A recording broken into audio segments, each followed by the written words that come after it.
While we're waiting for the cake to freeze up, we may as well do some of the prep work for the baskets. So the Easter baskets are going to be cut with this round cutter here. I've melted down, remember this is the coating chocolate. It's not the chocolate truffle. Chocolate truffle will not set up enough to make the handle. You need coating chocolate, which are the little discs. I use the Merkins brand. There's other brands like Guittard, and there's a few other brands out there.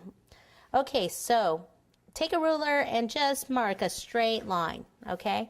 Then take your cutter here, and what we want to do is the handle, okay, so this is going to be this way, our cake, but our handle is going to, need to stick up like this.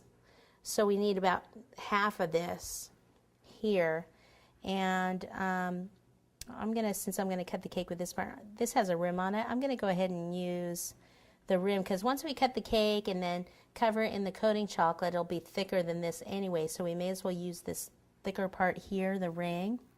And then what I'll do is I'll go ahead and trace around here. And it's good too if you can just do several different ones. Maybe some a little shorter, some a little taller. That way you're safe. Because if you don't, the ones you don't use, all you have to do is remelt the chocolate and use it for something else. So I'll just do those. See, so this one's taller, this one's, this one's pretty short right there.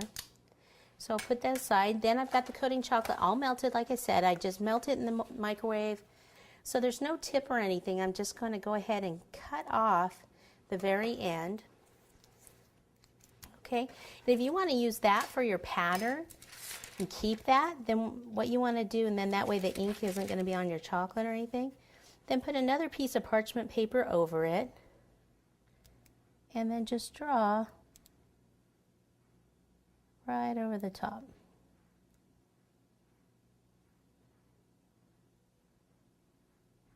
See how since I didn't have enough there, I could just go back over it.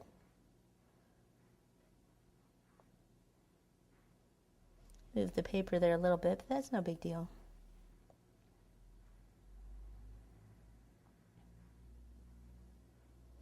Okay, so see if I want to move it down now, move that up. Move that down, I could do another row right here underneath it.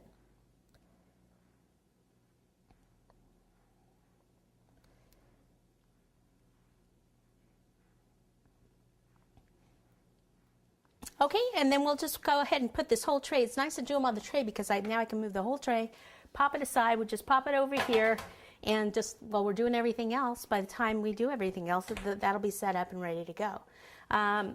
You can also flip that over and do, once it's dry, flip it over and put more coating chocolate on the back to make it even stronger.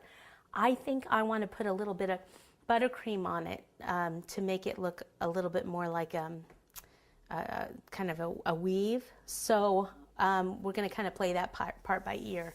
If I don't think it's strong enough, then we may go ahead and do more of the chocolate. So you can just save this in the bag. If we need to remelt it, we can just remelt it in the bag.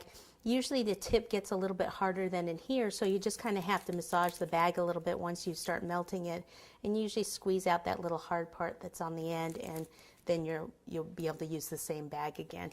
I prefer the parchment bags for this, but you can certainly use the disposable plastic ones also.